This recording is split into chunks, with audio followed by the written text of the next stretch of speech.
Muy buenas noches con todos y todas. Desde la Maestría en Epidemiología para la Salud Pública les damos la cordial bienvenida a nuestro primer webinar denominado Miércoles Epidemiológicos. Tendremos estos webinars todos los miércoles, los primeros miércoles de cada mes, y vamos a dar la apertura a esta serie de webinars con una temática que es fundamental en este momento y que nos abre el camino y nos abre también, nos llama a la importancia de la vigilancia epidemiológica, de la vigilancia comunitaria y la garantía de los servicios esenciales en tiempo de COVID.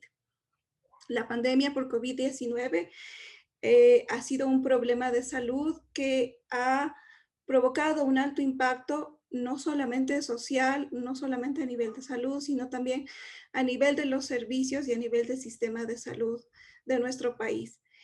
En ese sentido, la vigilancia comunitaria se ha presentado como una medida, como una estrategia, como una propuesta que plantea una serie de actividades destinadas a fortalecer la vigilancia epidemiológica regular, a monitorear y a dar seguimiento a los pacientes centrados en el trabajo comunitario. Quiero presentarles a nuestra invitada del día de hoy, la doctora Jacqueline Calle Roldán. Ella es doctora en medicina, especialista en atención primaria de salud, magíster en salud pública y gerencia en salud. Tiene una diplomatura en salud y derechos sexuales y reproductivos. Fue exsecretaria de Gobernanza de Salud y ex gerente de reducción de muerte materna en el Ecuador. Tuvo una experiencia de trabajo con las organizaciones de Naciones Unidas, OPS, OMS y UNICEF. Actualmente es consultora de salud de UNICEF Ecuador. Se encuentra a cargo del desarrollo y monitoreo de la implementación de la estrategia de vigilancia comunitaria y servicios esenciales de salud y el desarrollo de estrategias de salud materno-infantil. Con mucho gusto les presento a Jacqueline, quien nos va a comentar a detalle su experiencia en relación a la vigilancia comunitaria y servicios esenciales de salud. Muchas gracias, Jacqueline. Bienvenida. Es todo suyo el auditorio. Muchas gracias, María Fernanda. Buenas tardes con todos y todas los que se han unido a este webinar. Voy a compartir mi pantalla para poder dar paso a la presentación de esta noche. Si me confirman si están mirando la pantalla que estoy compartiendo. Sí, muchas gracias. Gracias. Listo, vamos a empezar. Bueno, gracias por la invitación a María Fernanda. El día de hoy vamos a hablar sobre vigilancia comunitaria en tiempos de pandemia. Es para mí un gusto poder dirigirme a ustedes, que muchos de ustedes están preparándose para justamente más adelante poder ejercer en el tema de vigilancia epidemiológica y ojalá también con un enfoque comunitario. Bueno, voy a empezar más o menos cómo está organizada la presentación.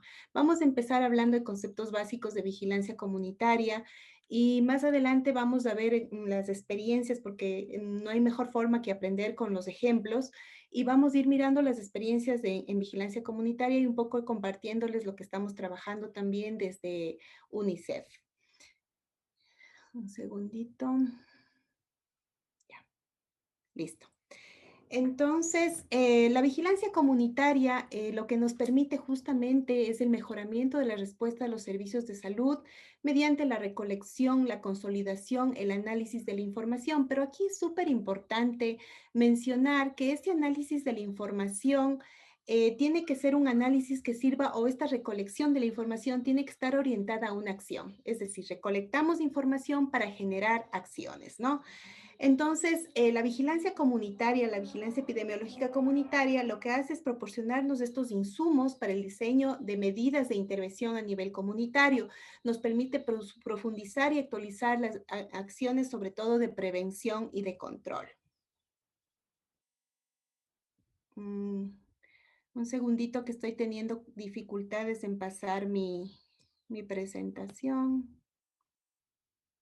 Voy a volver a compartir.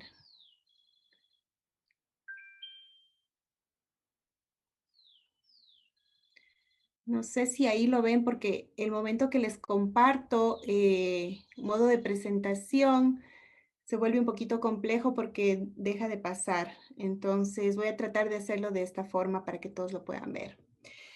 Cuando hablo de un enfoque comunitario, es importante tomar en cuenta que, por ejemplo, en la pandemia, la única forma de poder contener esta enfermedad es a nivel local, es a nivel comunitario. Digamos, por eso es que durante esta pandemia por COVID-19 hemos visto justamente que la vigilancia comunitaria es una acción muy, muy importante que es necesaria aplicarle y que muchos países lo vienen aplicando. Pues en el Ecuador también se lo está haciendo a través de diferentes organizaciones y bueno, con el apoyo de la autoridad sanitaria. Lo que busca es justamente generar acciones de bloqueo de la transmisión de la enfermedad. Sí, lo que se busca generalmente, sobre todo, es mitigar en lo más posible este costo sanitario que implica la enfermedad. Por ejemplo, si nosotros vemos cómo reaccionamos en un inicio de la pandemia, cómo la mayoría de los países reaccionaron al inicio de la pandemia, y fue con una respuesta netamente hospitalaria, ¿no es cierto? Y esto obviamente tuvo un costo muy alto, un costo sanitario, un costo social, un costo económico que repercutió obviamente en el país. Entonces, justamente lo que busca la vigilancia comunitaria es bloquear esta transmisión y tratar de contener la enfermedad a nivel local. Es necesario involucrar a la comunidad, movilizar su corresponsabilidad de la identificación de los problemas de salud existentes o factores de riesgo. ¿Sí? La comunidad tiene que ser corresponsable de la salud, corresponsable de lo que ocurre, de los problemas que existen en su comunidad. Y esto busca justamente la vigilancia comunitaria. Un poco aquí un poquito más resumiendo el tema de conceptos, es una estrategia que está orientada justamente a la identificación, análisis, divulgación del conocimiento frente a un evento. En este caso, estamos hablando de la pandemia por COVID-19. También promueve esta participación comunitaria activa, que esto es clave en la vigilancia comunitaria, parte de la información que se recolecta con la comunidad, ¿no es cierto?, que se construye con ellos. No es posible hablar solamente de que vamos a trabajar solo sobre la población, sino con la participación de los integrantes de la comunidad. Y se aplica en todos los eventos, y esto es súper importante mencionarlo. La vigilancia epidemiológica comunitaria no es solamente para COVID-19, sino que se aplica a otros problemas de salud pública. Y eso es muy importante tomarlo en cuenta, porque, digamos, algo bueno que nos ha traído la pandemia es poder visibilizar la importancia de la vigilancia epidemiológica comunitaria. Y más adelante les voy a mostrar un ejemplo más, aparte del de la pandemia, digamos, de la aplicación de la vigilancia comunitaria. Principios de la vigilancia comunitaria, pues la participación, es importante la participación comunitaria, como lo hemos mencionado, la coordinación interinstitucional, esto es muy importante porque, digamos, este no es un trabajo, por ejemplo, solo de salud, un trabajo solo de la comunidad, es un trabajo conjunto y mientras más personas puedan involucrarse o más entidades puedan o instancias puedan involucrarse en el trabajo para contener la enfermedad, muchísimo mejor. Parte de una planificación, y esto es súper importante porque tiene que ser un trabajo organizado y planificado, hay una corresponsabilidad desde la comunidad, el principio de solidaridad es súper importante, es decir, cómo yo me solidarizo en mi comunidad para poder hacer vigilancia comunitaria desde mi rol de comunidad, desde mi rol de líder de la comunidad, cómo yo puedo ser solidario en este ámbito de la pandemia, por ejemplo, ¿no es cierto? La transparencia, la información es súper importante, ir evaluando las medidas que se van tomando a nivel de la vigilancia comunitaria o de las estrategias de vigilancia comunitaria. A continuación les voy a mostrar un ejemplo de vigilancia comunitaria y que se tradujo a un artículo publicado en la revista de la Organización Panamericana de la Salud, y es este método de búsqueda activa comunitaria para la captación de gestantes y puérperas en el Ecuador. Como mencionaba en mi presentación María Fernanda, yo trabajé en el Ministerio de Salud durante algunos años y tuve la suerte de estar a cargo de la Gerencia de Reducción de Muerte Materna. Recuerdo claramente que una de las preocupaciones era el cumplimiento de los Objetivos de Desarrollo del Milenio en el 2015 y la preocupación de que esto no iba a ocurrir, no iba a ocurrir en el país, bueno, y en otros países también, ¿no? Pero enfocados al país, lo que generamos justamente fue una estrategia de vigilancia comunitaria. No sé si ustedes en algún momento trabajaron en el ministerio, recordarán, pero hicimos una estrategia que se llamaba Puerta a Puerta por un Ecuador sin muertes maternas. Y básicamente era una estrategia de vigilancia comunitaria, que lo que hacía era buscar las mujeres embarazadas Aquellas que no tenían, por ejemplo, controles prenatales eran captadas y eran atendidas inmediatamente, pero además también tuvimos la oportunidad de encontrar mujeres que nunca habían recibido un control prenatal o que habían dado a luz en sus casas, o incluso mujeres que estaban con problemas de salud en ese momento muy complejos y que tuvimos que llamar ambulancias para poder trasladarlas a los hospitales. Es decir, fue un método de búsqueda justamente de las mujeres embarazadas, sobre todo priorizando ciertos territorios de acuerdo a algunos parámetros, como por ejemplo que tengan bajos índices de control prenatal, bajas coberturas de control prenatal, que hayan tenido muertes maternas, que hayan salido de ahí muertes maternas, etcétera, digamos, algunos parámetros que se recogen todos en este artículo, y se implementó esta estrategia de vigilancia comunitaria. Entonces, como esta, hay otros ejemplos más de vigilancia comunitaria que se han hecho antes y que se pueden continuar haciendo, no solo, como digo, en COVID-19, sino en diferentes situaciones de salud pública. Un poco ya trasladándonos a la pandemia. ¿Qué pasó en la pandemia por COVID-19? Primero, tuvimos una respuesta hospitalaria, como mencionábamos, ¿no es cierto? Lo que pasó es que se saturaron los hospitales, vimos toda la tragedia de lo que vivió Guayaquil, por ejemplo, ¿no es cierto? Hubo una respuesta netamente hospitalaria, en donde incluso se sacó personas de primer nivel para fortalecer los hospitales. Y bueno, estos estuvieron abarrotados a tal punto, pues, de que hubo toda una crisis sanitaria. Pero además disminuyó la capacidad de respuesta del primer nivel de atención y el tema de servicios esenciales de salud. Cuando nosotros nos reuníamos con los directivos del Ministerio de Salud, ellos nos comentaban que estimaban que más o menos en un inicio de la pandemia, el 40% de los establecimientos de salud pública de primer nivel dejaron de funcionar óptimamente. Eso significa que no se hicieron muchos controles prenatales, que no se colocaron muchas vacunas, que no se pudo, digamos, de alguna manera solventar estos servicios esenciales de salud que la población tenía, y por múltiples razones, ¿no es cierto? La primera puede ser el miedo que pueden tener, digamos, las mismas personas de acercarse a un servicio de salud durante una pandemia. Otro de los problemas que se presentó, por ejemplo, es que hubo muchísimos profesionales de salud también enfermos que cayeron durante esta pandemia, y también población vulnerable, ¿no es cierto? Tenemos profesionales de salud que son vulnerables en esta pandemia. Entonces, todo esto generó un caos, digamos, en la respuesta que pudo dar el primer nivel de atención en el tema de servicios esenciales de salud. Hubo una baja respuesta comunitaria. En un inicio, digamos, no se estableció desde la misma autoridad sanitaria esta posibilidad o esta estrategia de vigilancia comunitaria, y más bien empezaron a aparecer estrategias, digamos, de iniciativas propias a nivel comunitario, algunas apoyadas por organizaciones como por ejemplo UNICEF, digamos de esa manera empezó el tema de la respuesta comunitaria, pero en un inicio no existió una alta respuesta comunitaria, sino más bien al contrario, ¿no? ¿Qué pasó con los GATS? Los GATS implementaron las medidas que consideraban correctas. Por ejemplo, el tema de la desinfección, por ejemplo, de las calles, como vemos en esta foto, ¿no? Que sabemos que finalmente no sirve para nada. Pero de alguna manera los GATS lo que empezaron a hacer es justamente a generar acciones por su propia cuenta, sin asesoría de nadie. Solamente tomaban decisiones en este sentido, pues las que ellos consideraban mejor. En este sentido, pues hubieron altos gastos en recursos económicos de acciones que definitivamente no están comprobadas que sean eficientes, efectivas, ¿no es cierto? Pero bueno, esto también se busca a través de la vigilancia comunitaria, porque mediante esta coordinación con los gobiernos locales se puede trabajar en un tema también de asesoría a estos gobiernos, ¿no es cierto? En qué invertir? ¿Qué es mejor? Desinfectar las calles o tal vez proporcionar mascarillas de manera gratuita. Entonces, esto también ha sido un trabajo constante, porque de alguna manera, digamos, muchos alcaldes han pensado digamos, esta es la mejor forma de combatir la pandemia, y ha sido un poco difícil poder quitar estos mitos, ¿no? Pero bueno, ha sido parte del trabajo que se ha hecho en vigilancia comunitaria. Y antes de seguir con el tema de la estrategia que aplicamos aquí en Pichincha y en Babura, quiero contarles un poco sobre los servicios esenciales de salud en el contexto de la emergencia sanitaria. Los servicios esenciales de salud, como muchos ya sabrán, son aquellos servicios que no pueden faltar por ninguna razón. Es decir, a pesar de que haya una pandemia, un terremoto, cualquier situación adversa, estos servicios tienen que estar operativos. ¿Y quiénes brindan estos servicios? Especialmente los servicios de salud de primer nivel.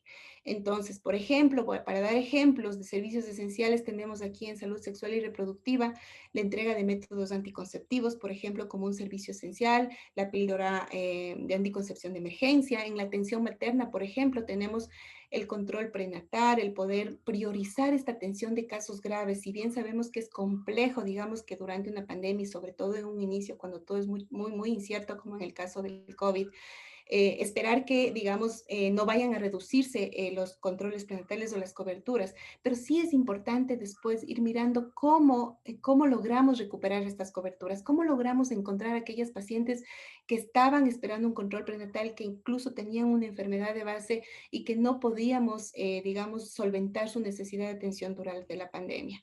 En este sentido, el control prenatal es un servicio esencial de salud, el control posparto también. Sabemos que la mayoría de las muertes maternas se dan en el posparto. Y no solamente en el posparto inmediato, sino también en el posparto tardío. Y por eso también en nuestro país es uno de los países que tiene un alto número de muertes maternas tardías, ¿no? La atención neonatal infantil. ¿Qué pasó, por ejemplo, con el tamizaje neonatal en tiempos de pandemia? ¿Qué pasó con aquellos niños que nacieron en los primeros meses de la pandemia, en marzo de 2020, por ejemplo, marzo, abril? Muchos de ellos no pudieron acceder a un tamizaje neonatal. Es por eso que, digamos, es una preocupación el recuperar a estos niños para poder gestionar este tipo de tamizajes. Las vacunas es otro problema. Bueno, las vacunas sabemos que en el país es un problema más grande que va más allá solamente de no haber ofrecido el servicio esencial, sino también de la disponibilidad que existe de vacunas en el país. Sabemos que el Ecuador ha tenido dificultades en ese tema, ¿no? Pero tomen en cuenta que este es un servicio esencial y es muy preocupante, digamos, que no funcione un servicio esencial. Obviamente también dentro de los servicios esenciales está esta atención a discapacitados, pacientes crónicos y otros que requieran atención emergente. A continuación voy a hablarles un poquito más ya de la estrategia que implementamos y que desarrollamos con algunos colegas salubristas, médicos familiares. Empezamos pensando un poco en Pichincha y luego fuimos adaptando esta estrategia para diferentes provincias. Entonces, la base, digamos, de la estrategia se desarrolló y cada provincia en la que intervenimos fue acoplando de acuerdo a su realidad local, ¿no? Entonces, ¿cómo poner en marcha la vigilancia comunitaria? Trabajamos con estos pasos. Organízate, identifica, planifica, actúa y evalúa. Estos son como los pasos en los cuales se inició el desarrollo de la estrategia. ¿Y qué significa organízate? Entonces, aquí lo que vimos es cómo funciona a nivel territorial el tema de la organización territorial, cómo funciona, qué pasa, cómo están conformados los COEs, cuáles son los roles que debería tener la dirección distrital, por ejemplo, del Ministerio de Salud a nivel de los COEs, por ejemplo, ¿no? También vimos que existen estas estructuras que son los COPAES, que son justamente estos equipos de respuesta ante la emergencia a nivel de las parroquias. Estos son, digamos, entidades que deben reaccionar ante las emergencias. Ahora, esto también vimos que es un tema teórico, porque digamos, si bien hay un manual en donde se indica que deben estar conformadas las COPAES y todo organizado, digamos, en la práctica no necesariamente es así. Es justo cuando ocurre una emergencia, cuando vemos estas debilidades y esta necesidad de que estas instancias estén organizadas, conformadas, que tengan un plan de trabajo. Se supone que estas instancias deberían generar, por ejemplo, simulacros a nivel parroquial, pero bueno, no siempre ocurre. De todas maneras, lo que ha pasado es que han tenido que organizarse en la comunidad y en la experiencia hemos visto, digamos, que diferentes organizaciones y sobre todo los gobiernos parroquiales han tenido que trabajar de cerca con los establecimientos de salud para lograr una articulación en el tema de vigilancia comunitaria. Luego nos viene perdón, el identifica. Bueno, el identifica es bastante grande porque también parte de poder en un inicio, como parte de la organización, identificar todos los actores, ¿no es cierto? Los líderes, las personas, siempre en los barrios, en las comunidades, hay personas que están mucho más interesadas en el tema de salud y otras que definitivamente no quieren participar. Entonces, es justamente identificar a estas personas, pero también se basa ya en empezar a identificar los casos sospechosos, los contactos cercanos, los casos probables, los casos confirmados. Entonces, para para esto se requiere de un apoyo comunitario. Sabemos que la respuesta no puede ser solo de la instancia de salud pública porque no existe la capacidad para hacerlo. Esta tiene que ser una respuesta coordinada con la comunidad y para eso existen los vigilantes comunitarios, que son aquellos puntos focales que se encuentran justamente en los barrios, en las comunidades y que ejercen algún tipo de liderazgo en estos espacios. Entonces, a través de ellos, con una formación previa de ellos, un compromiso de ellos, pues se trabaja justamente en poder identificar aquellos casos sospechosos de COVID-19 en tiempos pues, de la pandemia, ¿no? Luego tenemos el paso de planifica y actúa. En este caso, justamente lo que se busca es esta priorización, esta georreferenciación, esta desagregación. Son estos que llamamos mapas calientes que van cambiando, ¿no es cierto? De acorde a cómo, qué es lo que está ocurriendo, por ejemplo, en la pandemia, en el tema de los contagios, de la transmisión, ¿no es cierto? ¿Qué casos o qué barrios son estos barrios calientes en donde hay más casos, hay más transmisibilidad? Y aquellos barrios que en cambio en donde definitivamente, o comunidades en donde definitivamente todavía no hay casos. Entonces iniciamos con este tema también de poder, digamos, seleccionar aquellos barrios en donde es mucho más complejo. Esta estrategia desde UNICEF nosotros estamos trabajando a nivel de Pichincha, apoyando a Pichincha, estamos trabajando en Imbabura a través de un socio implementador y también en Guayas a través de un socio implementador. Entonces, justamente es en lo que se trabaja, ¿no? En un tema de priorización y de georreferenciación. Luego de capacitar de seleccionar, de identificar a aquellos vigilantes comunitarios, es importante brindarles una capacitación, ¿no es cierto? Tienen que conocer temas muy básicos en los cuales ellos pueden apoyar al establecimiento de salud.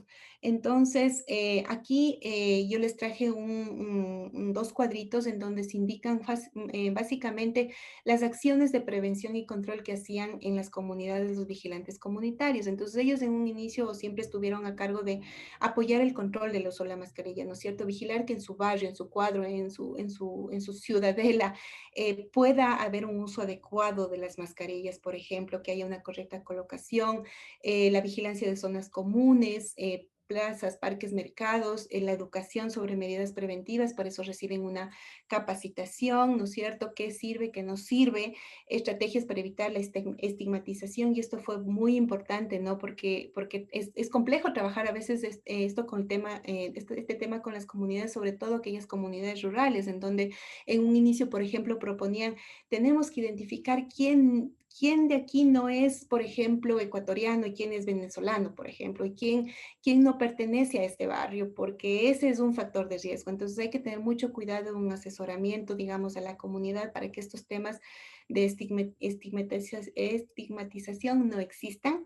Y también la estigmatización por COVID, ¿no? Sabemos que esta enfermedad ha sido una enfermedad en donde las personas han tenido muchas veces que ocultarse justamente porque son juzgadas y no necesariamente ha habido un tema de solidaridad con estas personas, ¿no? Se han generado estrategias de comunicación, perifoneo móvil, altavoces, telemensajes, esto también se acople de acuerdo a la población, ¿no? Por ejemplo, en Imbabura, que es una población muy, muy rural, nosotros hemos trabajado mucho el tema del perifoneo móvil, por ejemplo, ¿no? También el mapeo, análisis, control y monitoreo. En este tema ha habido un apoyo desde los vigilantes, vigilantes comunitarios en la detección de casos sospechosos o confirmados. Ojo que ellos no tienen que hacer un análisis digamos, un análisis médico de un caso. Ellos solamente levantan alertas y esto es importante mencionarlo. Más adelante también voy a mostrarles un poquito más de esto, ¿no? Entonces ellos apoyan en esta identificación y priorización de personas, familias o barrios, porque son los que conocen sus barrios, población en riesgo de enfermar, adultos mayores, comorbilidades, pacientes que ameritan una atención de salud por otras causas. Por ejemplo, justamente ahí fue cuando se ligó el tema de la vigilancia por COVID al tema de vigilancia de servicios esenciales, porque se empezó a captar también a mujeres embarazadas, niños, niñas sin vacunas, digamos, pacientes con enfermedades catastróficas persistentes, etcétera. Entonces, la vigilancia comunitaria tiene que optimizarse en este sentido. No solamente me voy a dedicar a buscar, digamos, casos sospechosos, sino que cuando yo trabajo con familias, justamente puedo identificar estas otras necesidades, ¿no? Ujú. Luego desarrollamos, perdón, un ratito. Luego desarrollamos herramientas que permitieron a los vigilantes justamente poder levantar la información, porque esto es importante. Ellos reciben una capacitación, pero ellos necesitan una orientación. Realmente para la vigilancia comunitaria necesitamos un papel y un lápiz, es lo que necesitamos. Sin embargo, con la finalidad de apoyar esta vigilancia comunitaria se desarrollaron diferentes herramientas. Entonces, por ejemplo, Pichincha, a través de la coordinación zonal, desarrolló su propia herramienta. Nosotros apoyamos en el desarrollo de esta herramienta a Imbabura, por ejemplo, y en Guayas existe otra herramienta que es diferente también y que justamente lo que busca es poder levantar estas sospechas, ¿no? Poder buscar estos casos sospechosos o probables de COVID en función de los síntomas. Esto tuvimos que, por ejemplo, ir actualizando porque en un inicio de la pandemia no se tenía como, por ejemplo, este tema el tema de la pérdida del olfato, no lo teníamos como un síntoma, como un signo.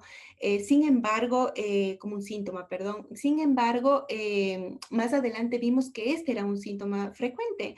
Entonces tuvimos que actualizar, por ejemplo, las herramientas para que los vigilantes puedan tener también esta información, ¿no? Que si identifica a una persona que perdió el olfato, por ejemplo, es una persona que posiblemente tenga COVID.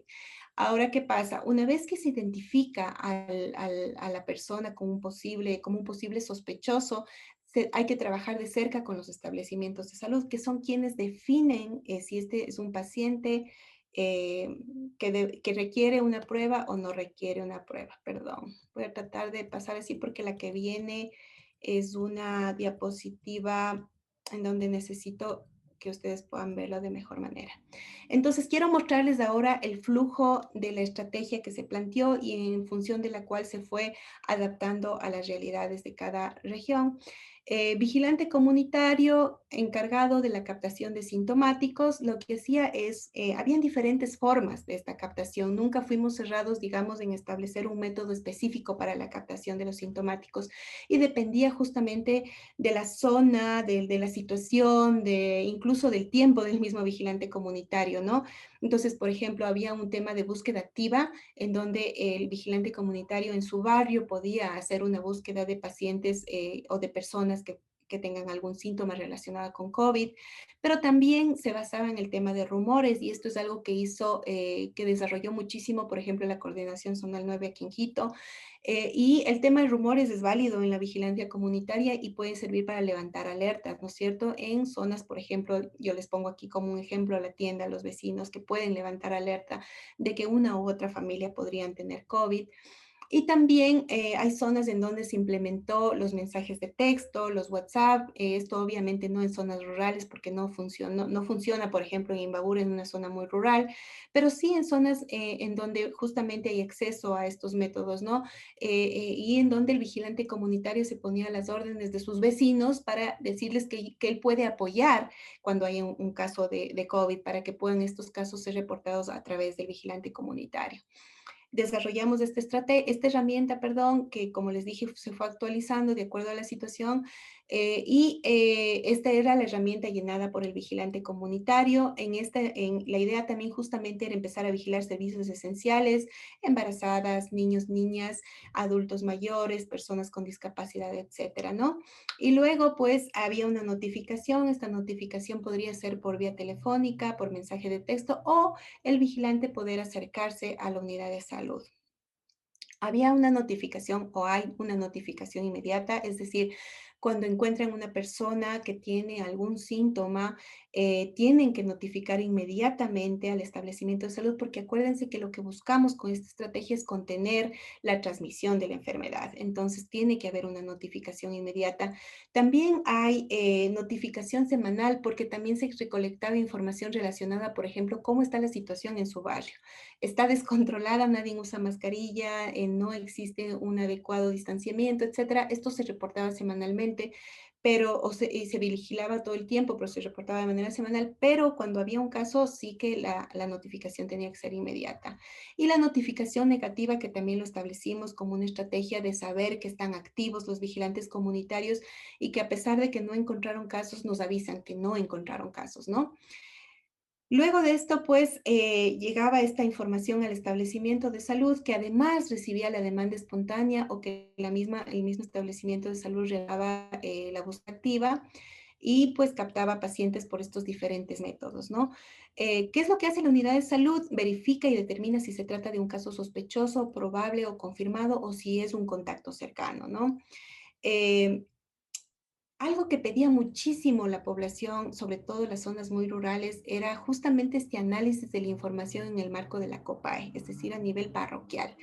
Los vigilantes, y esto es bien importante entender, porque los vigilantes comunitarios necesitan tener una retroalimentación del trabajo que están haciendo. Ellos saben que ellos no definen si es que son casos positivos o no son positivos, ellos solo levantan alertas, pero ellos sí necesitan saber cómo está evolucionando la situación epidemiológica en su parroquia, en su barrio, en su comunidad, ¿no? Bueno, el flujo que se viene haciendo es que el distrito consolida la información y siempre hicimos esta propuesta de que esta información consolidada sea analizada y discutida en un COE cantonal, ¿no es cierto? En donde se analice los casos, se tome decisiones intersectoriales, porque también vimos, por ejemplo, esta entrega de alimentos, ¿no? Que existía, por ejemplo, en aquellas familias en donde no tenían recursos, pero además todos estaban con COVID y nadie podía salir. Entonces se priorizaba para que estas ayudas alimentarias vayan orientadas justamente a estas personas en donde toda la familia estaba en cuarentena, ¿no? También trabajamos con los TAPS. Esto fue importante porque bueno, los TAPS son el eje principal del modelo de atención. Sabemos que el tema de vigilancia comunitaria está establecido en el modelo de atención con este enfoque en prevención y en promoción. Y justamente en este protocolo desarrollado por el Ministerio de Salud Pública en el 2020, es un protocolo con pertinencia intercultural para la prevención y atención de COVID en pueblos y nacionalidades indígenas. Hablaba justamente de la importancia del trabajo de los promotores de la salud, de los TAPS, que son claves en la comunidad de tal forma que se establezcan como puntos focales de la comunidad. Entonces nosotros dentro de nuestro modelo de atención en el país tenemos estas personas que son justamente parte de la comunidad y que tienen este rol de vigilancia. Así es que hay que aprovechar estos recursos tan valiosos y tan importantes. Trabajamos también con un apoyo de entrega de kits, por ejemplo. Digamos, porque pudimos estar presentes para impulsar esta estrategia.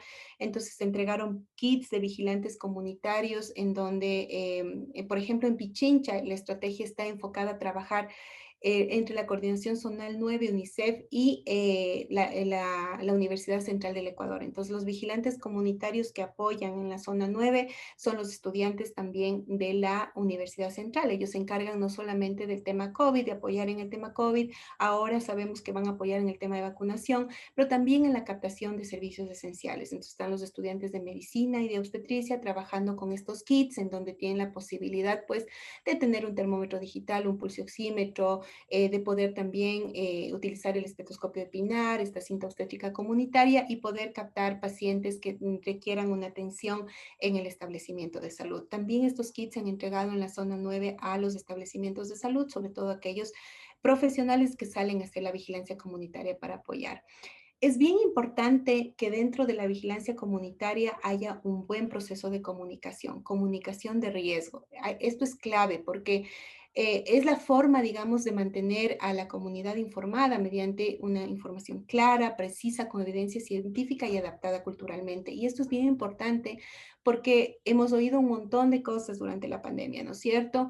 Y justamente esto puede confundir a la comunidad. Entonces es importante esta coordinación entre salud y las organizaciones para que exista esta comunicación basada en el riesgo y centrada en la comunidad, ¿no es cierto? Con un enfoque multidisciplinario, tomando en cuenta que la información que yo genere en Imbabura, por ejemplo, no es la misma información que me va a servir posiblemente en Quito o en Guayaquil. Hay que fomentar también la participación interinstitucional y social, incluir estrategias y medios, como yo les decía, por ejemplo, el perifoneo. Entender la percepción del riesgo, esto es súper importante también porque depende, digamos, incluso de las comunidades, ¿no? La percepción del riesgo. Nosotros, por ejemplo, una de las cosas que hemos visto en Imbabura, sobre todo en zonas rurales, es complejo el uso de la mascarilla, pero además que ellos no quieren utilizar a estos protectores faciales. Por ejemplo, esto es algo que no van a utilizar nunca en Imbabura en zonas rurales. pero que, por ejemplo, vemos en Quito que es algo que sí se usa, ¿no? Entonces, todo hay que ir acoplando de acuerdo a la población en la que tenemos, ¿no? Y sobre todo generar estos espacios de diálogo, perdón, en donde también podemos conocer son los miedos que tiene la comunidad. Nosotros hemos basado justamente el poder hacer esta comunicación basados en la percepción que tiene la comunidad, en las dificultades de la información que ellos tienen, ¿no? Y creo que con eso terminamos. Si tienen alguna pregunta, quedo presta. Muchas gracias, doctora Jacqueline Calle. Gracias por compartirnos la experiencia en relación a la vigilancia comunitaria con COVID. Agradecemos también al auditorio que está presente. Si es que alguien tiene alguna pregunta o alguna duda al respecto. Tenemos una pregunta. Daniela Isurieta nos pregunta si han realizado contact tracing o búsqueda de contactos. Ujú. Sí, sí, gracias por la pregunta, Daniela. Sí, efectivamente, una de las partes de la estrategia también era la búsqueda de contactos, y no solo la búsqueda de contactos de sintomáticos, sino era la búsqueda de contactos de familiares que fallecieron por causas desconocidas, por ejemplo, ¿no? Vimos también que esto se dio mucho, sobre todo al inicio de la pandemia, que la gente moría y no sabían la causa. Entonces, esas eran casos a los que había que ponerles ojo. Y justo dentro de la herramienta del vigilante comunitario existía una pregunta que buscaba a estas personas, estas familias que hayan tenido justamente muertes sospechosas de COVID o pues contactos, ¿no? Y lo que se hacía es registrar a la persona, tomar el contacto y poder pasar esta información al establecimiento de salud, porque el establecimiento de salud era el que decidía, sí, es el que decide aún, digamos, en el sentido de que de si ese paciente requiere una prueba, requiere una visita domiciliaria, requiere, qué es lo que requiere de salud. Entonces, así se ha trabajado. Muy bien, muchas gracias. Ronnie Rodríguez nos pregunta, buenas tardes, ¿cuál es la expectativa epidemiológica que se tiene a futuro sobre la situación actual que está viviendo el Ecuador? ¿Empeoraremos o mejoraremos? Bueno, pregunta compleja, ¿no? Ojalá y podríamos responder diciendo que mejoraremos. Yo creo que esto todo depende, bueno, empezamos diciendo que al menos se empezó un proceso de vacunación, sí, eso es algo positivo. Sabemos que la vacuna no detiene la enfermedad, pero sí la controla de alguna manera, es decir, aquellas personas con vacuna que se enfermen al menos no van a estar graves. Sin embargo, digamos, también mucho depende del comportamiento de la ciudadanía, digamos, también incluso de la autoridad sanitaria, ¿no? En poder gestionar, por ejemplo, las vacunas. Entonces, es una respuesta incierta, pero ahora mismo estamos viviendo una situación epidemiológica compleja en el tema de COVID-19, similar a la del junio de 2020, diría yo. Muchas gracias. Humberto Tapia comenta, muy interesante, doctora, la presentación y experiencia, gracias, enriquecedora y actual. ¿Cree que algún modelo similar es aplicable en empresas? Por supuesto, nosotros trabajamos también apoyando de hecho, al Seguro Social, ¿sí? Ellos trabajaban también a través de las empresas que hacían este tema de los médicos ocupacionales, y justamente ellos pues eran los encargados. Ellos tienen, por ejemplo, un trabajo súper importante en prevención. Entonces, no sé si se refería a eso la pregunta o tal vez la entendí mal, pero ellos hacen un trabajo Sí, súper importante en atención y en captación de sintomáticos, obviamente, y generan aislamientos también de acuerdo a los contactos. Entonces, obviamente que es muy, muy factible para poder aplicarlo en empresas, ¿no? Y ahora queremos, de hecho, aplicar esto en los colegios, les cuento, en las escuelas, porque justamente ustedes saben todo el tema, digamos, o todas las dificultades que implican que muchos niños no estén asistiendo a clases. Es algo bastante complejo, y en temas de protección hemos visto que muchos niños, digamos, están sufriendo también abusos, abandonos, y también hemos visto que hay reportes de retroceso en el aprendizaje. Entonces, al menos desde UNICEF se está promoviendo esta reapertura, digamos, parcial o progresiva, digamos, de las aulas. Y justamente para que esto pueda funcionar se requiere un proceso de vigilancia epidemiológica en las escuelas, ¿no? Que los profesores estén empoderados, que sepan cómo se transmite, que sepan de memoria cuáles son las medidas para evitar y que se pueda generar un control si hubiera algún tipo, por ejemplo, de contagio, si reportara a un profesor enfermo o un niño que sea sintomático, aunque sabemos que los niños no son sintomáticos generalmente, justamente generar una respuesta a eso, ¿no? Y se han establecido estrategias diferentes, como por ejemplo que los niños en estas escuelas que ya están asistiendo presencialmente puedan, por ejemplo, salir en diferentes horas a su recreo, que no todos salgan, no todos los grados salgan, por ejemplo, a la misma hora, sino que se reduzcan a grupos en donde se pueda controlar. Si alguien se enferma de ese grado, pues ese grado es el que hace cuarentena y no toda la escuela, por ejemplo, ¿no? Entonces, la vigilancia comunitaria se aplica para diferentes entornos. Gracias. Diana Echeverría nos pregunta, la comunicación es clave, sin embargo, es una debilidad enorme del MSP con la restricción y delimitación de voceros que a veces no conocen cómo transmitir la información. María José Paucar menciona, buenas tardes, se aplicó la vigilancia comunitaria en el área urbana. ¿Cuáles son los resultados de esta intervención? Sí, en el área urbana es mucho más complejo porque sabemos, digamos, que la cantidad de población que existe es mucho mayor, es complejo. Sin embargo, hay otras estrategias. Ahí, por ejemplo, sí se puede utilizar los SMS, el WhatsApp. De hecho, en Pichincha mismo se está aplicando la vigilancia comunitaria a nivel, digamos, de diferentes barrios de la ciudad de Quito. Resulta un poco más complejo, sin embargo, es factible y es posible. Creo que sobre todo lo complejo resulta en poder contener, ¿no? Sabemos que llega un momento en donde la gente sale a trabajar, sale a diferentes lugares y no es tan fácil contener a estas personas. Sin embargo, creo que es súper importante ahí enfatizar el tema de la comunicación en riesgo, ¿no? A poner sobre la mesa, digamos, la problemática que existe y que la población en sí pueda tomar conciencia de la necesidad de generar el aislamiento, de guardar la distancia, de utilizar mascarilla, etcétera, ¿no? María Yepes, buenas tardes. Por favor, ¿me podría informar si se está realizando notificaciones por semanas epidemiológicas de esta vigilancia comunitaria y mediante qué sistema se sube al Ministerio de Salud Pública? ¿Dónde están estos datos de este momento para realizar consultas en relación a la pandemia y a las enfermedades de notificación obligatoria? ¿Cómo se liga a los subsistemas de vigilancia en la actualidad? Muchas gracias. Bueno, esto es algo que nosotros siempre hemos hablado con el Ministerio de Salud Pública, la importancia del manejo de la información a veces no siempre está disponible y eso es complejo. Al menos nosotros en las zonas que trabajamos hemos tenido la posibilidad de levantar información, digamos, desde los vigilantes comunitarios, ¿no? Por ejemplo, en Pichincha, a través de una plataforma que se llama Cobo, se levanta justamente el tema de servicios esenciales. Entonces, los estudiantes que acompañan a hacer estas visitas levantan toda la información y reportan. Pero esto sobre todo tiene un propósito que es levantar, como yo decía, información para la acción, ¿no es cierto? Más allá de un tema de monitoreo, es información para la acción. Encuentro una embarazada, reporto al establecimiento de salud la condición en la que se encuentra, si necesita algo extra o si tengo que trasladarle inmediatamente a un establecimiento de salud. Encuentro un niño, si tiene o no tiene vacunas o qué vacunas están pendientes, este tipo de cosas, ¿no? Los sistemas formales de información lo maneja el Ministerio de Salud Pública. En realidad no podría yo, digamos, darles con especificidad cómo lo están manejando.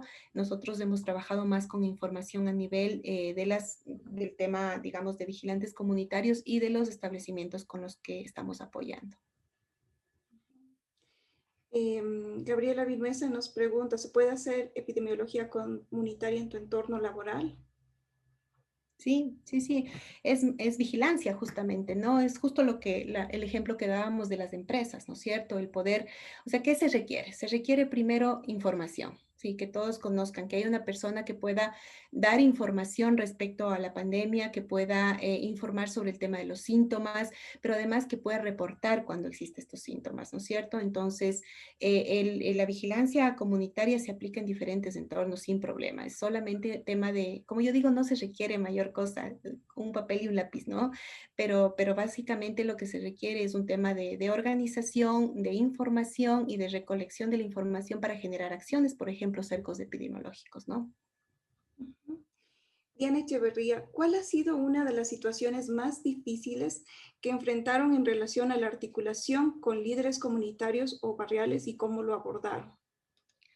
Sí, bueno, nosotros tuvimos que reunirnos con varios alcaldes, por ejemplo, en Imbabura, para poder trabajar el tema de vigilancia comunitaria. En algunos casos hubo mucha apertura, sí, mucha predisposición para trabajar, en donde pusieron, digamos, ese momento a disposición todos los recursos, digamos, logísticos, inclusive para la vigilancia comunitaria.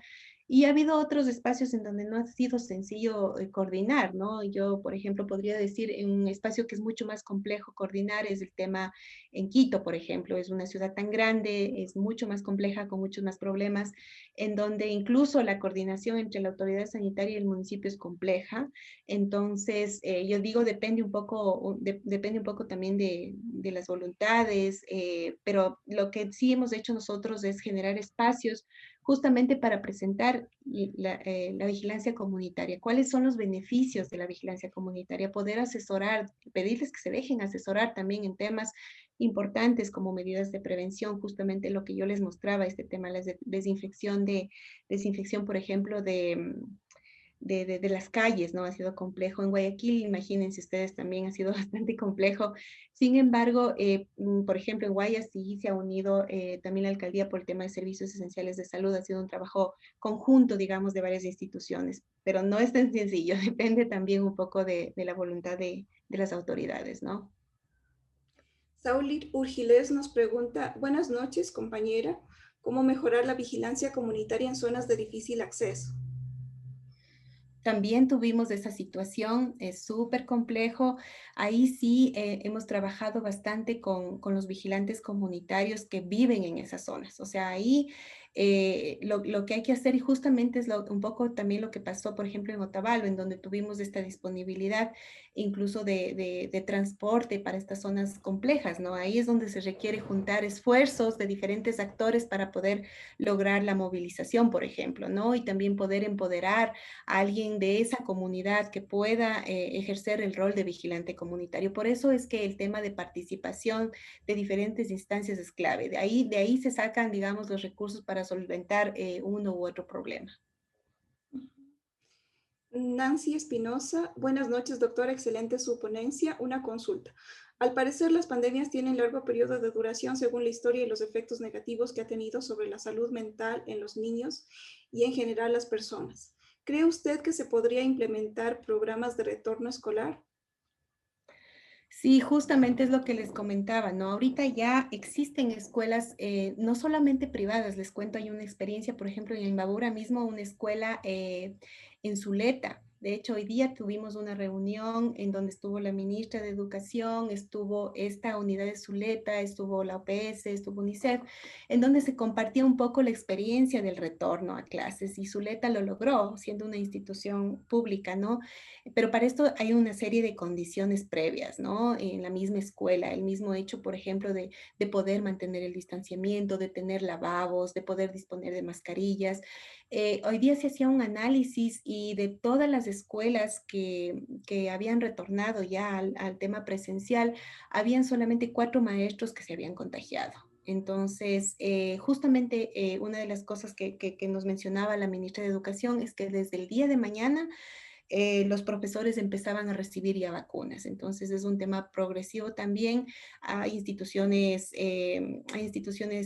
privadas que sí ya lo han logrado, de hecho, y han podido salir con éxito del plan piloto y lo están manteniendo. Bueno, justo ahora está suspendido el tema por la disposición del COE, pero es todo un trabajo que requiere justamente de capacitación, de condiciones previas de la misma escuela, un tema de vigilancia epidemiológica en la escuela, entonces digamos, no es una reapertura así nomás, ¿no? Sino toda planificada, con medidas previas, condiciones previas, una organización previa. Diego Atapuma, buenas noches. ¿Se está tomando en cuenta en la vigilancia los casos asintomáticos de los presintomáticos y cómo lo están haciendo? Bueno, esto es súper complejo, ¿no? Y justamente es uno de los, digamos, de las preocupaciones en el retorno escolar, por ejemplo, porque sabemos que los niños generalmente suelen ser asintomáticos, sobre todo los más pequeños. Entonces, la única forma de controlar ahí la transmisión es manteniendo las medidas de prevención. Es decir, todos los niños tienen que estar con mascarilla, todos los niños tienen que guardar el distanciamiento, todos los niños tienen que lavarse las manos. No hay otra forma, no hay otra forma porque generalmente los casos que se descubren, de hecho, en las escuelas es más por los papás, porque un papá de un niño enfermó, entonces le hacen la prueba al papá, le hacen la prueba al niño, el niño también tiene, pero el niño no presenta síntomas. Entonces, es complejo, sí, por justamente los asintomáticos, pero la única forma de controlar esto a nivel, por ejemplo, escolar es mediante las medidas de prevención. Ujú. Buenas noches. Desde Manabí, con esto de las elecciones presidenciales vamos a subir los números de casos positivos. ¿Qué medidas podemos tomar para evitar el riesgo de contagio? Bueno, súper complejo el tema, ¿no? Creo que todos compartimos la misma preocupación. De hecho, una de las cosas que a mí me pasó en la primera vuelta fue que tuve que hacer 7 cuadras de fila. Y súper complejo mantener el distanciamiento, ¿no? Yo lo que veo es que al menos en esta ocasión no tenemos tantas papeletas que llenar, tenemos una sola. Esperamos que esto pues resulte un poco más ágil. Es complejo, ¿no? No podemos controlar el comportamiento de la otra persona, del resto de la población, pero sí el nuestro, el propio, ¿no? Acuérdense que una de las recomendaciones que les dio OPS es mantener la doble mascarilla, sobre todo en zonas de alta exposición. Entonces, esa sería la recomendación, una doble mascarilla, en la medida de lo posible mantener el distanciamiento, ¿no? Y no ir con niños, por favor. Gracias. Voy a juntar un poquito algunas de las preguntas en honor a tiempo. Mayra nos pregunta en relación, ¿cuál es su criterio referente a las pruebas de laboratorio para COVID? Belén, buenas noches, gracias por compartir sus experiencias. María Yepes, tenga la bondad, mencionó algo de la desinfección de las calles para prevenir COVID-19.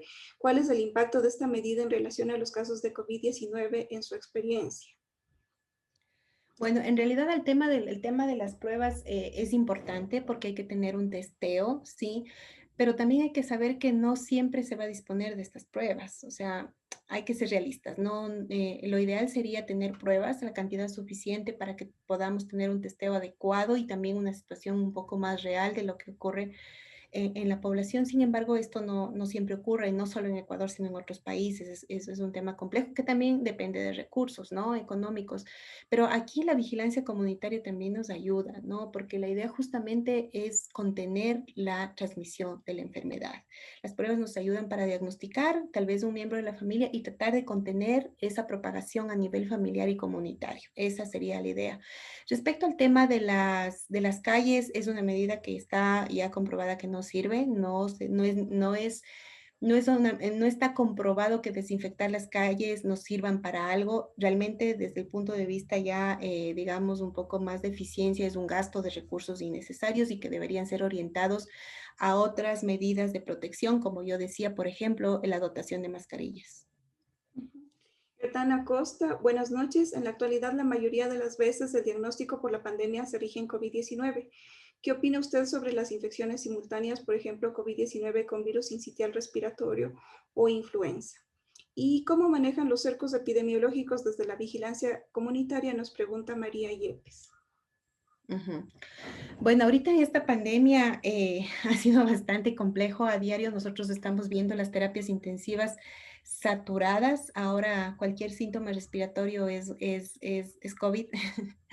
Las personas están muy preocupadas, digamos, por este problema. Y claro, el tema de las terapias intensivas saturadas por pacientes COVID, eso es la realidad del país en este momento. No hay camas de terapia intensiva, la gente se está muriendo ahogada porque no tiene forma de acceder a un ventilador.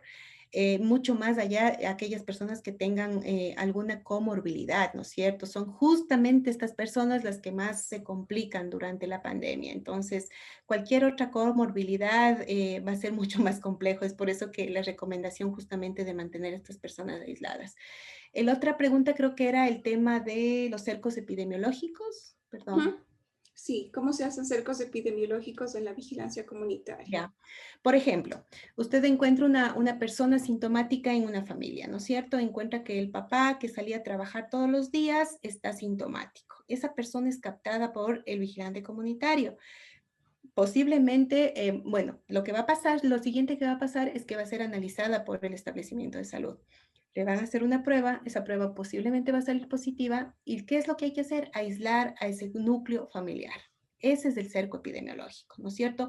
Aíslo a ese grupo familiar. Primero, obviamente, aíslo al paciente, le mantengo con mascarilla en un lugar aislado. Esto puede resultar complejo en algunas familias en donde no existe suficiente espacio para aislar, pero sí tengo que mantener la recomendación, por ejemplo, de que toda la familia tiene que estar con mascarilla, sobre todo si no hay la posibilidad de aislar dentro de casa. Entonces, así empieza el cerco epidemiológico. Esto puede ser similar, un símil de lo que puede pasar en un barrio, ¿no es cierto? Entonces, encuentro que en un barrio varias familias están contaminadas con el virus y estas familias tienen que estar haciendo una cuarentena, ¿no es cierto? Aisladas para tratar de no propagar la transmisión del virus.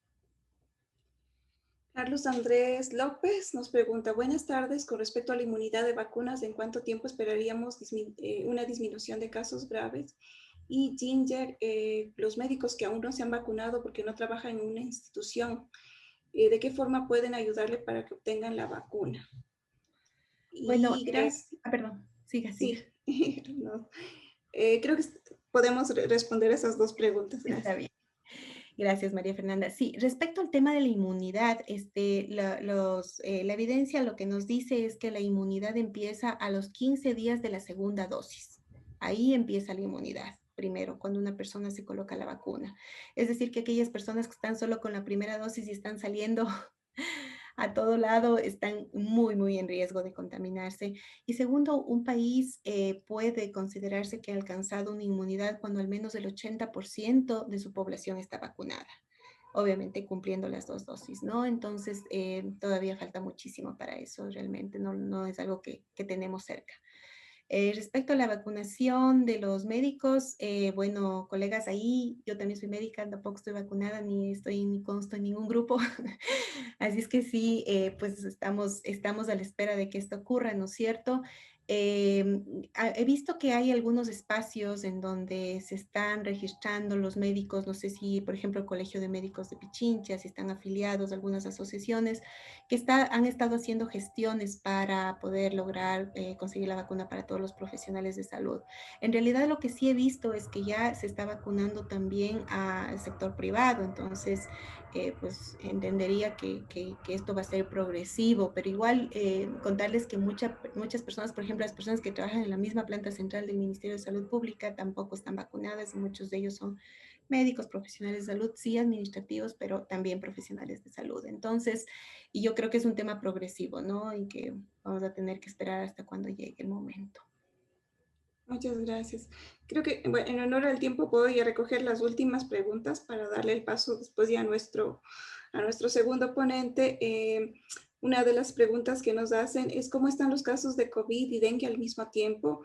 Los casos en Guayaquil están siendo subdiagnosticados o no diagnosticados, no se hacen pruebas suficientes. ¿Cómo explicar la tasa de mortalidad más alta en Guayaquil versus Quito? Y Daniela nos pregunta, ¿por qué no se prioriza también la vacunación de odontólogos, siendo que ellos tienen mayor riesgo por el aerosol generado desde la boca con las intervenciones odontológicas?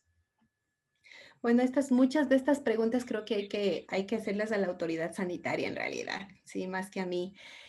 Bueno, decirles exactamente cómo está el tema de dengue, no podría en este momento responderles, no he hecho una revisión de la información en este tema, pero sí decirles que absolutamente en todo ha habido un retroceso, ¿no? Es complejo y bueno, es esperable durante una pandemia y más aún cuando ha habido una crisis sanitaria como la que ha vivido nuestro país. Respecto al tema de los odontólogos, sí, yo estoy completamente de acuerdo, deberían vacunarse, obviamente profesionales de la salud que están en riesgo y sobre todo, pues, obviamente, si están atendiendo pacientes, están muy, muy, muy en riesgo. Yo estoy completamente de acuerdo. La pregunta sería de la autoridad sanitaria. Muchas gracias, Jacqueline. Gracias por compartir la experiencia y por responder a las preguntas. Vamos a dejar algunas preguntas que quedaron todavía pendientes para el final, si es que nos permite el tiempo, y vamos a dar el paso al doctor Andrés Sotomayor. Me permito presentarles. El doctor Andrés Sotomayor es doctor en medicina, es magíster en salud pública con mención en investigación de servicios y sistemas de salud. Es docente de posgrado de la Facultad de Medicina de la PUCE, docente de grado de la Facultad de Ciencias Médicas de la Universidad Central.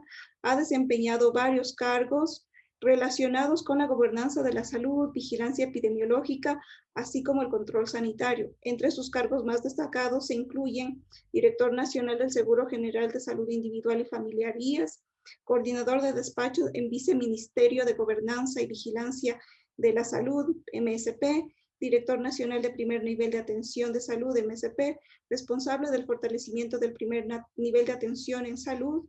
Se ha desempeñado como gerente del Hospital de Especialidades Eugenio Espejo, Hospital Gerente Docente de Calderón, proyecto de fortalecimiento de la red de servicios de salud y mejoramiento de la calidad, director del Hospital Básico de Machachi y el Hospital Básico de San Gabriel. Participó como coordinador del proyecto de investigación de prevalencia de VIH e ITS en 6 provincias del Ecuador. Les dejo con ustedes al doctor Marco Andrés Sotomayor. Andrés, tú. Muchísimas gracias, María Fernanda, Jackie, gracias por la exposición. Buenas noches con todos y con todas. Realmente fascinado con todas las preguntas que han salido en función del tema que estamos topando hoy, temas relacionados con la vigilancia comunitaria y los servicios esenciales de salud. Partiendo desde la experiencia, nosotros desde la Universidad Católica también, como docentes, trabajamos con el Observatorio Coronavirus de Pichincha y tenemos una pequeña presentación que queremos compartir con ustedes. 060 35 71 936. Está abierto el micrófono. Ahí, perfecto. Entonces, les comentaba que voy a ir compartiendo un poco del trabajo de vigilancia comunitaria que se hizo en la provincia de Pichincha. Para esto, les comento que existen varias acciones que se pueden realizar, varias estrategias para controlar el COVID. Nosotros vamos a hablar un poco de estas. La supresión, en primer lugar, que es el distanciamiento social riguroso, eliminando la transmisión humana. Para esto se ha planteado el cierre de todo, de centros educativos, en la fase inicial, en la fase más estricta, cierre de todo tipo de comercios, negocios, transporte públicos y el confinamiento de todas las personas en su domicilio. Esto ya lo vivimos en el año 2020, cuando hubo este confinamiento, esta supresión de toda actividad. Hubo países en los que los gobiernos no tomaron decisión de ningún tipo para evitar la movilidad de la población y el contagio se siguió presentando. Tenemos el caso de Brasil, que fue el más conocido, y en cierto momento también en algunas ciudades de nuestro país. Luego tenemos la mitigación, que es otra estrategia en la cual se plantea enlentecer la transmisión de la enfermedad, aplanar la curva y nos da tiempo al sistema de salud para responder. Se plantea también el tema de la inmunidad de rebaño como una respuesta para poder generar evitar el colapsar el servicio de salud, el sistema de salud a través de los servicios de salud. Se combinan 4 cosas principales. La primera es el aislamiento domiciliario de enfermos leves, la segunda es la hospitalización de los enfermos graves, la cuarentena de las personas en contacto y el distanciamiento social. Entonces, para poder planificar esta última o actuar con la mitigación, se requiere identificar, controlar, rastrear, actuar, prevenir, educar y comprometer. ¿Cómo se plantea esto? Y una respuesta efectiva es la vigilancia epidemiológica comunitaria. Recordemos que esta vigilancia no es vigilar, no es castigar, sino es la organización de involucrarse en las actividades que pueden disminuir el contagio del virus. Es una forma de promoción de salud. La gente se involucra en su propia transformación y mantenimiento de la salud. Ya Jacqueline nos explicaba que esta estrategia de vigilancia comunitaria activa tiene varios principios. La participación activa, no una participación utilitaria, sino donde las personas puedan realmente tomar decisiones, planificar, tener corresponsabilidad sobre las acciones que tienen en la comunidad. Debe estar presente la solidaridad. En estos casos, la pandemia, como habíamos observado, no solo afecta en la parte biológica, sino sobre todo en la parte social. económica y también en la parte psicológica de los individuos, de la familia, de la comunidad, y para esto se debe realizar las actividades desde la lógica de la solidaridad.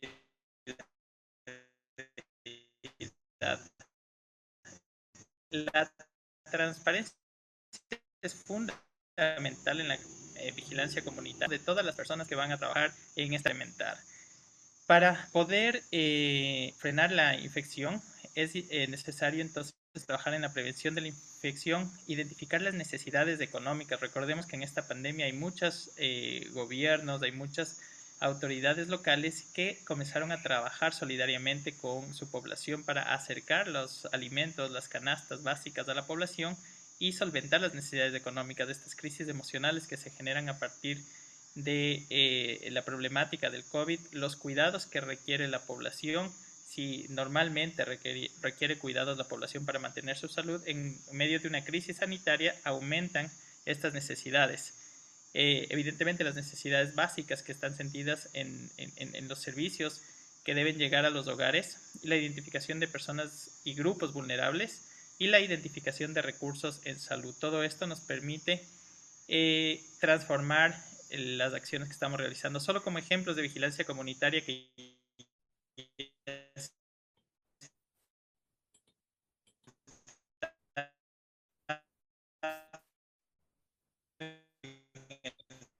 país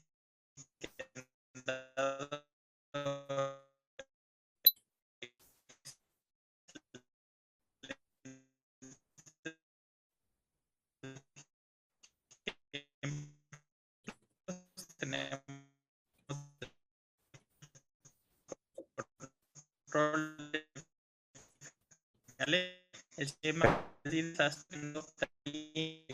sistema del país libre de oncocercosis a nivel de infecciones, el sarampión, cólera, fiebre.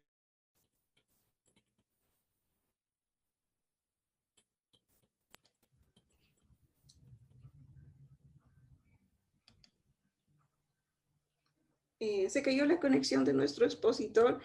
Ahí ya está. Por favor, agradezco su paciencia porque Andrés está fuera de la ciudad. Me parece que nos acompaña desde la Amazonía.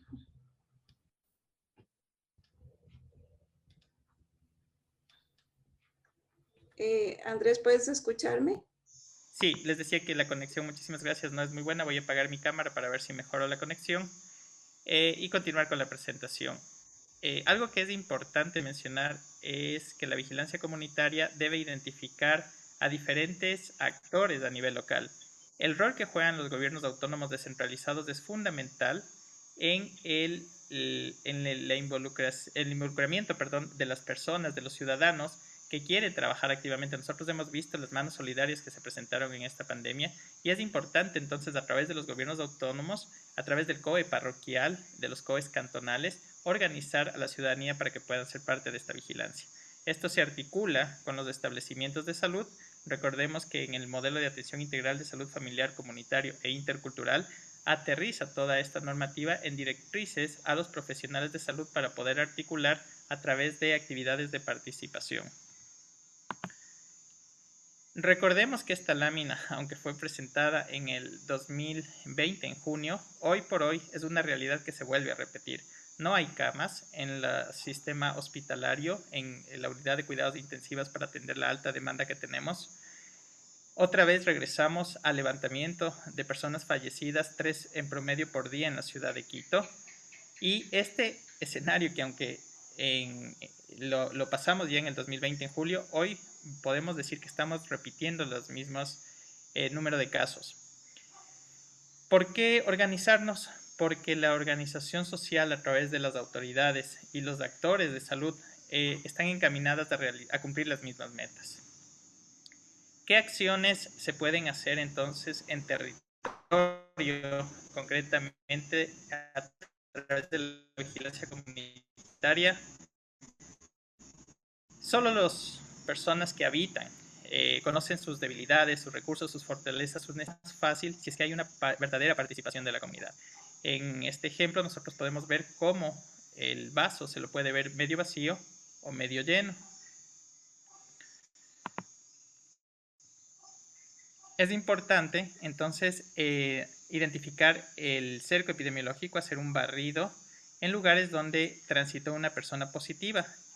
¿Cómo se lo va a hacer? A través del voluntario o voluntaria, que son los vigilantes epidemiológicos, que son miembros de la comunidad, que pueden ser personal contratado para esta actividad en particular, o un grupo específico de la comunidad. Recordemos que hay maestros, estudiantes, líderes de la comunidad y los propios técnicos de atención primaria de salud del Ministerio de Salud Pública, quienes van a identificar los casos sospechosos, los probables y aquellos que ya fueron confirmados a través de métodos diagnósticos, para poder actuar oportunamente e identificar las acciones que se van a hacer tanto con esa persona, con sus contactos, para realizar el cerco.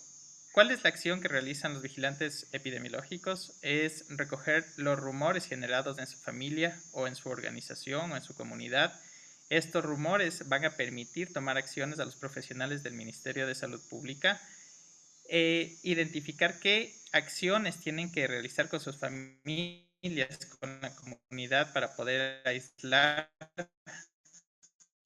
a las personas que han sido contacto de estos pacientes. Lógico que esto es algo que nos pasó al comienzo, había mucha voluntad, pero también debíamos poner límites de las acciones que podían hacer estos voluntarios.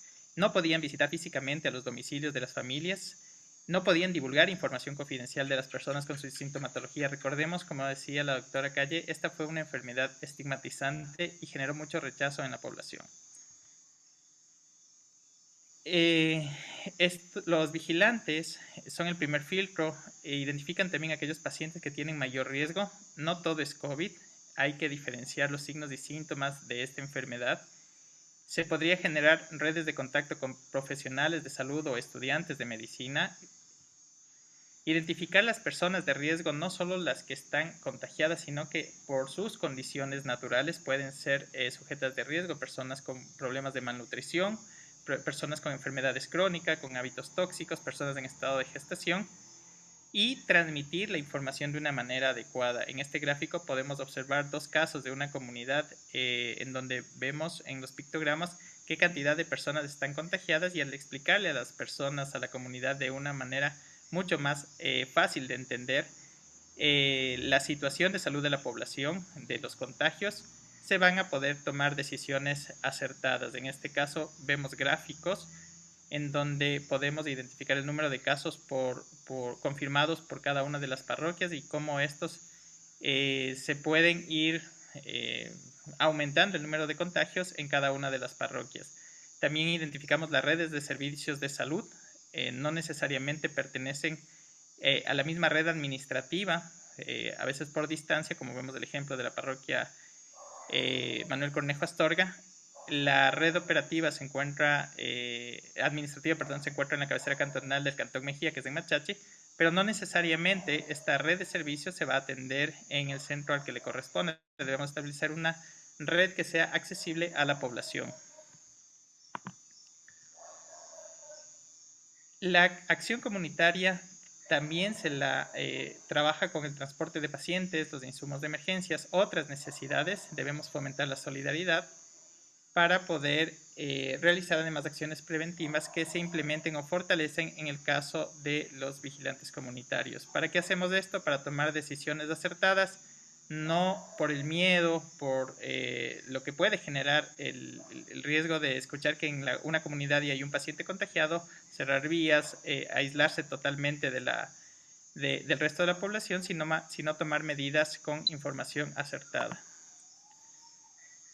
Es importante hablar con la comunidad sobre la identificación de éxitos y fracasos. Recordemos el ejemplo de túneles de desinfección, que en el caso del Ecuador, en muchos municipios, en muchos gobiernos autónomos, se tomó decisión de poner estos túneles de desinfección. Después de que se hicieron varios estudios, se demostró que, al contrario, en vez de prevenir el contagio del virus, podría haber hecho daño a las personas a través de dermatitis de contacto por el uso de estos productos químicos. Solo el pueblo organizado puede controlar la pandemia. Una comunidad organizada puede ser la mejor arma contra el coronavirus.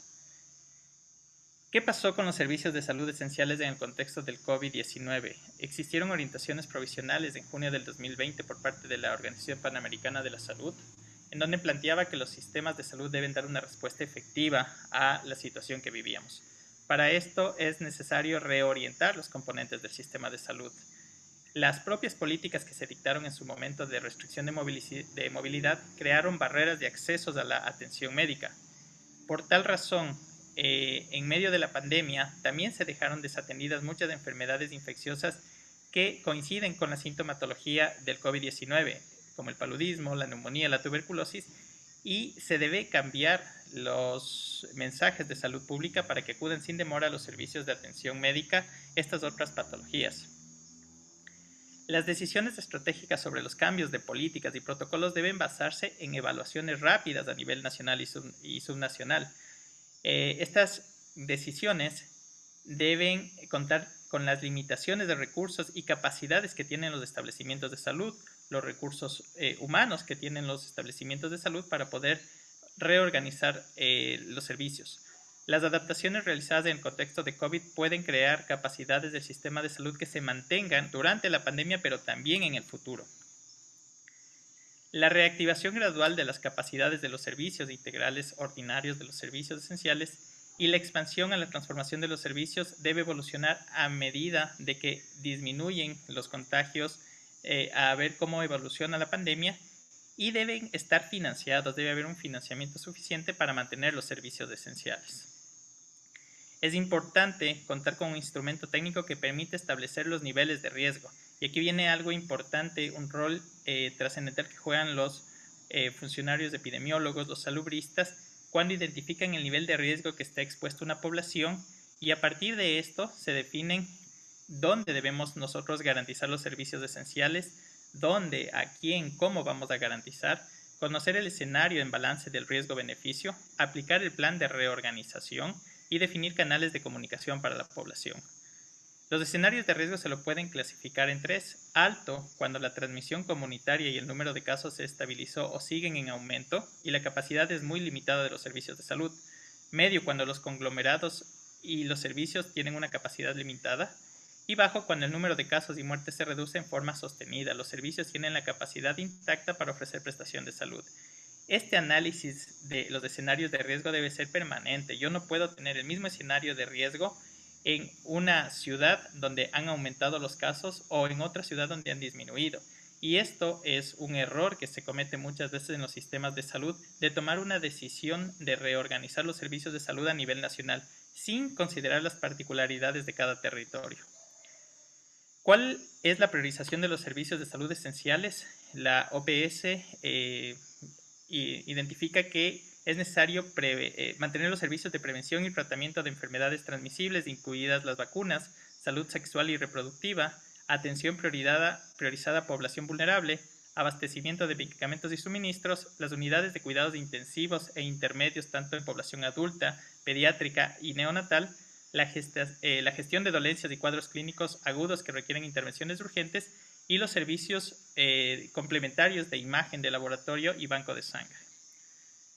La Organización Panamericana de Salud establece diferentes acciones que se va a realizar en función del nivel de riesgo que tenga la población, y las prestaciones que plantea como esenciales son las de enfermedades crónicas no transmisibles, la atención a gestantes, a niños, adolescentes, adultos mayores, inmunizaciones de enfermedades transmisibles como la malaria, tuberculosis, dengue, los trastornos mentales neurológicos y por abuso de sustancias, así como la salud sexual y reproductiva y los servicios de atención de urgencia.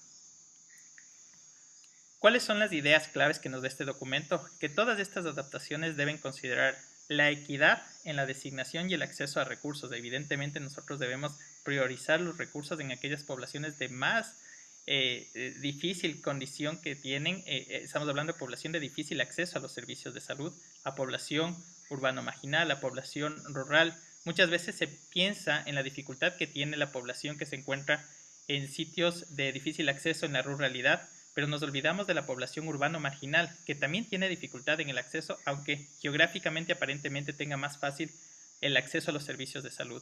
La autodeterminación y respeto a la dignidad y a los derechos humanos, restaurar la prestación de servicios de forma segura, garantizando la seguridad de los profesionales de la salud, continuar mitigando el riesgo de transmisión, analizar el riesgo-beneficio de que se reintroduzcan medidas restrictivas y se requiere planes para iniciar, detener y reiniciar actividades a medida que evoluciona la pandemia. En relación a los mensajes, la información y la comunicación que se debe dar a la población debe ser accesibles. Nosotros recordemos que tenemos población analfabeta, tenemos población que habla diferentes lenguas, tenemos población con dificultades en las capacidades auditivas del lenguaje y todos estos mensajes deben llegar a toda la población.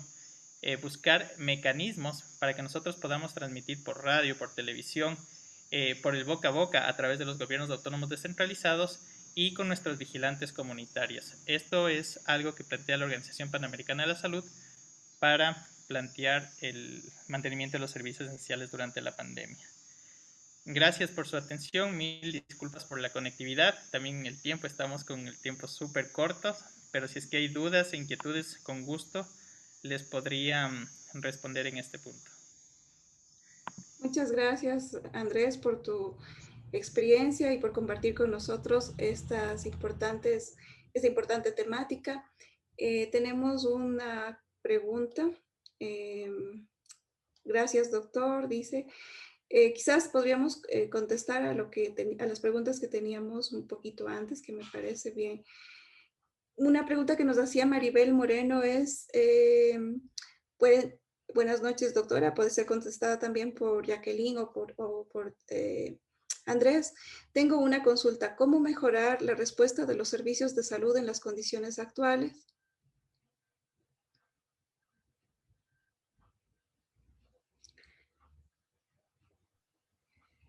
Tal vez compartirles un poco las estrategias que se han desarrollado. Bueno, tal vez Andrés también pueda complementar la respuesta. Pero digamos que lo que hemos visto es que se han generado estrategias desde el mismo primer nivel de atención para tratar de solventar las necesidades de la población en servicios esenciales de salud, ¿no? Por ejemplo, algo que yo he visto en algunos establecimientos es que empiezan a hacer este monitoreo telefónico de las pacientes que estaban ya cada vez, por ejemplo, embarazadas y no han recibido controles prenatales o que no han sabido qué pasó con ellas durante la pandemia, ¿no? Porque digo, más allá del tema de si solamente ya dieron a luz, es el hecho de qué pasa con sus recién nacidos, si tiene un tema, por ejemplo, de lactancia, si necesita apoyo, si el niño está con las vacunas, si está haciéndole los controles al niño sano, etcétera, ¿no? Entonces, una de las estrategias que hemos visto es esta captación también telefónica que han hecho los establecimientos de salud para poder brindar estos servicios esenciales de salud. Otra de las estrategias también que nos comentaron es, por ejemplo, en el caso de los niños que no han recibido vacunas y es porque no ha habido vacunas, estaban levantando registro de estos niños para, con su localización para poder priorizar su colocación en cuanto dispongan de vacunas en los establecimientos de salud. Esa también vimos que fue una medida que estaban adaptando algunos establecimientos de salud. Es decir, mucho se ha trabajado también con la creatividad. Por ejemplo, nosotros apoyamos también en una estrategia que no sé si la conocen, pero es la estrategia SAMIN, que promueve, por ejemplo, la lactancia materna, el tema de la transmisión, evitar la transmisión materno-infantil de VIH, el tema de control prenatal. Y ahí también nosotros hemos podido ver, digamos, que los establecimientos han sido bastante creativos en algunos lugares como para poder mantener algunas prácticas integrales, ¿no? En la atención del embarazo, del parto y del posparto. Y un poco también, yo desconozco si hay una directriz desde el Ministerio de Salud específica en cada tema, pero sí que he visto, digamos, que cada establecimiento de salud ha acoplado su respuesta a las necesidades de la población y están haciendo esfuerzos también en este sentido, ¿no? Cambio. Muchas gracias, Jacqueline. Quizás Keiber Anthony nos pregunta, hola doctor, hablando de epidemiología y control de calidad en las pruebas COVID, ¿cómo podemos mejorar la calidad de los resultados? Bueno, evidentemente, como se planteaba, cuando nosotros hablamos de fortalecer los servicios de salud y mantener los servicios esenciales, debemos identificar primero cuáles son los grupos prioritarios que no pueden dejar de recibir atención en esta pandemia. Y algo que sí nos queda como deuda es conocer cuáles fueron las acciones y cómo se coordinó a través de la comunidad la garantía del acceso a los servicios de salud en medio de la pandemia. Si bien, como ponía el ejemplo de la doctora Calle, hay mujeres que después del embarazo tienen que hacer el control a sus niños, es necesario entonces identificar cuáles fueron esas medidas que adoptaron los establecimientos de salud para garantizar el control adecuado de los niños.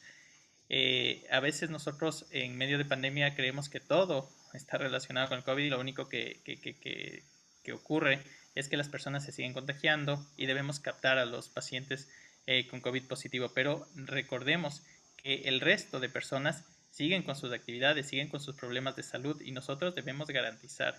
Creo que esto es algo que por lo pronto no ha habido una participación en real con la comunidad, no ha habido un espacio de participación en donde la población haya podido conocer cuál fue esta reorganización que tuvieron los servicios de salud para garantizar las prestaciones.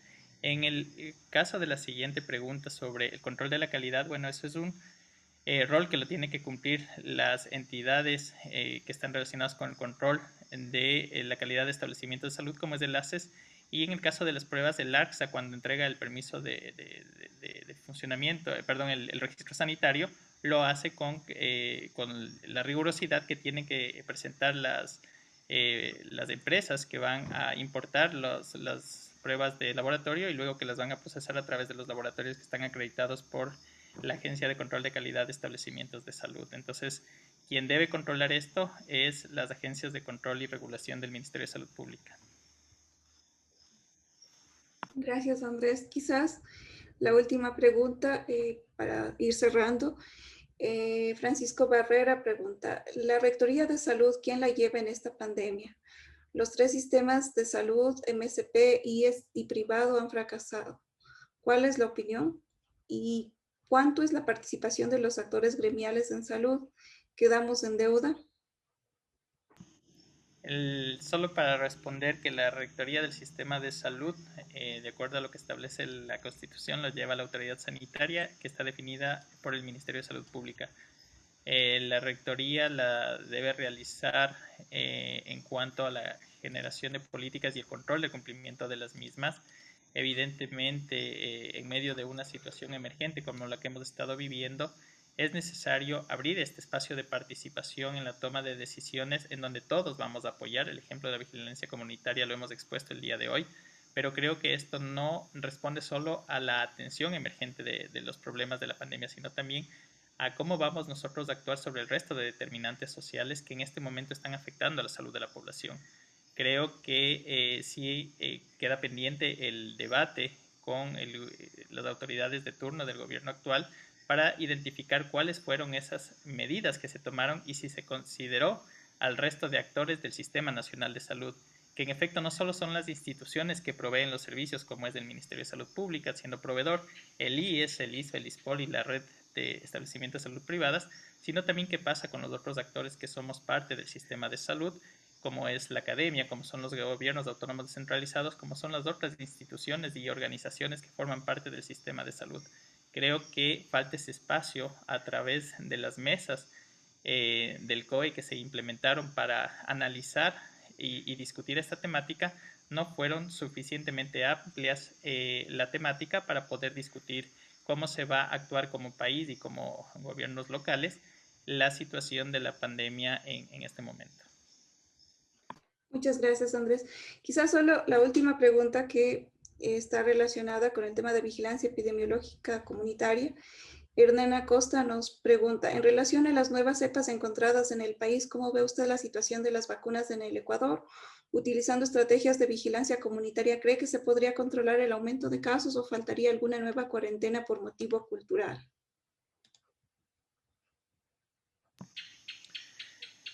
La vigilancia comunitaria se lo hace durante la aparición de casos, pero también se lo hace el momento de utilizar la vacuna en la población. Recordemos que parte de la acción que tienen que hacer los equipos de salud el momento que intervienen con la vacunación es el seguimiento de la vacuna y cómo ésta se comporta frente a la aparición de las nuevas cepas.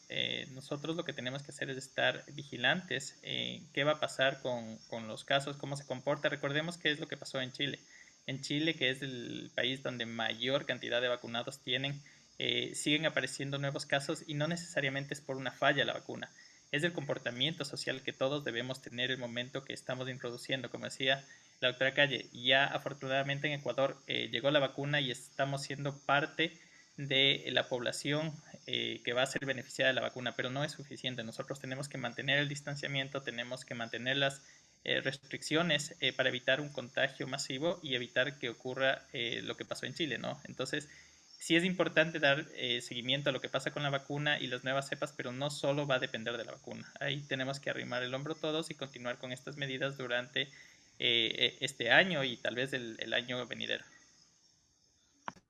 Muchas gracias, Andrés. Muchas gracias, Jacqueline, por su presencia, por compartirnos sus experiencias, por compartirnos sus reflexiones en relación a la vigilancia epidemiológica comunitaria y al garantizar los servicios esenciales de salud en el contexto de la pandemia de COVID-19. Agradezco también al auditorio. Les recuerdo que este es el primer webinar que se está realizando de la serie de webinars de la Maestría en Epidemiología para la Salud Pública. El próximo será el día 5 de mayo, el miércoles 5 de mayo, y abordaremos el tema de mortalidad materna. ¿Sí? Les agradezco entonces a todos los participantes. Una buena noche y por favor cuídense mucho. Ya nos han dado suficientes elementos para que tengamos cuidado nosotros y cuidado nuestras familias. Muchas gracias a todos.